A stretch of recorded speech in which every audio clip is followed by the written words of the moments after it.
Hello there, you're welcome to another interesting edition of my podcast.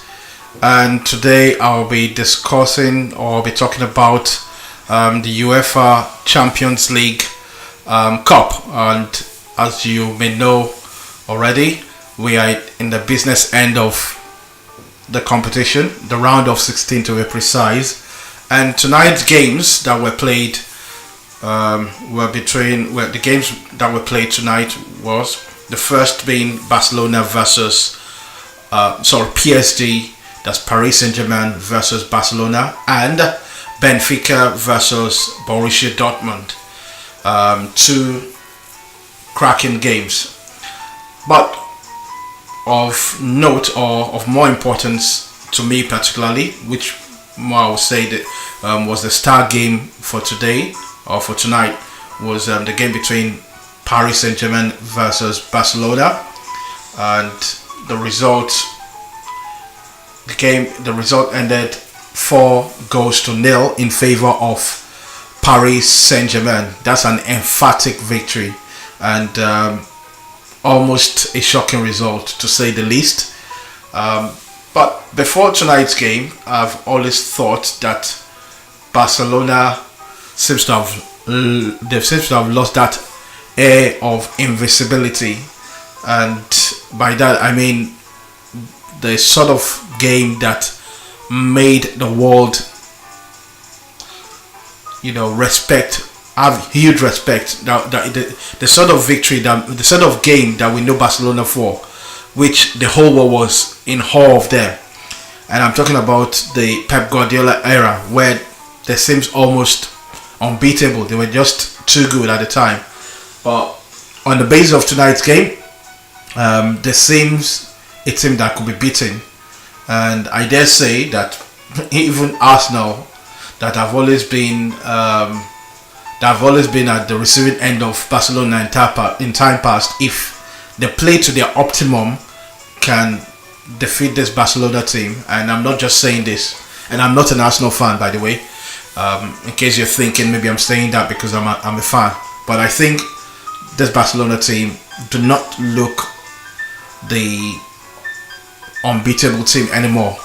They lost tonight's game emphatically, and the performance was quite a total dominant one from Paris Saint-Germain. They dominated every department, every area of the game.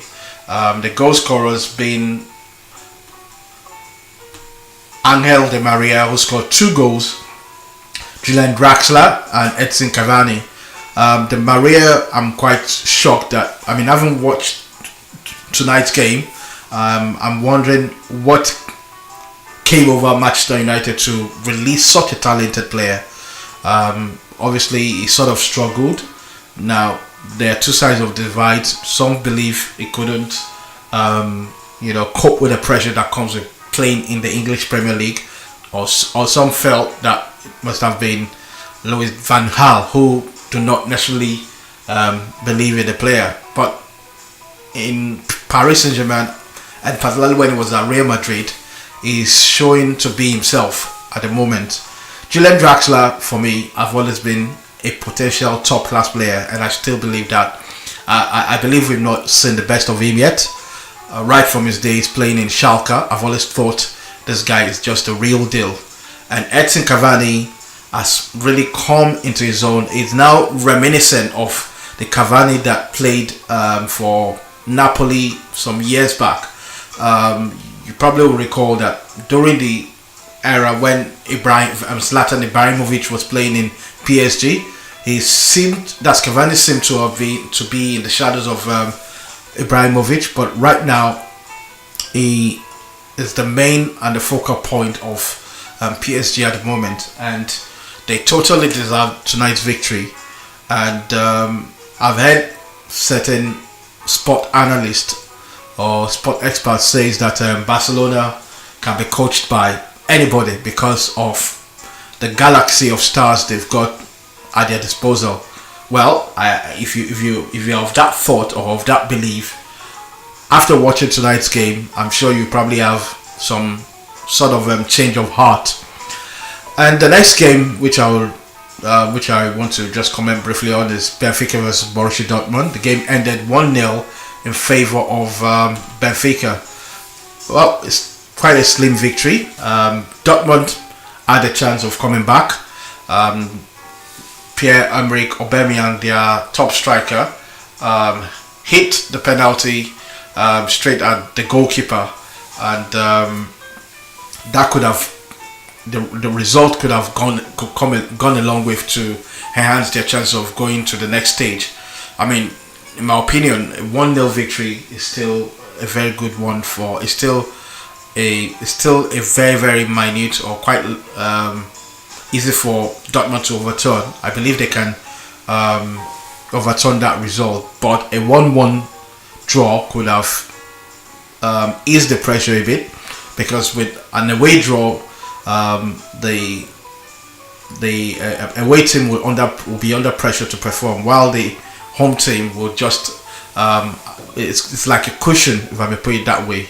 So that's tonight's game that we've watched, and we're looking forward to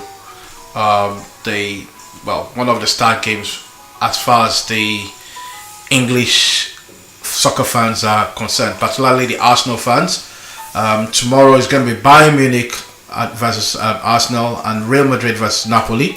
Bayern Munich are hosting. They'll be playing at Allianz Arena, and I would like to probably say that I think for the first time Arsenal have a very good chance of getting a result against Bayern Munich. I've watched quite a bit of the games this season, and I'm not too sure. I'm convinced that Bayern Munich are the same team that we knew in the last 3-4 years. They look quite different from the team that won the Champions League in 2013, and certainly look quite different in comparison to the team handled by Pep Guardiola. They seems to have lost that air of invincibility as well too. Even though, as far as the German league is concerned, they still look totally dominant, but from an Europe point of view, I think they do not look it yet. But we're in the round of 16. Anything could happen. Tomorrow's game could change the complexion of things. And Real Madrid Napoli, a fairly easy one, particularly the fact that they're playing at home.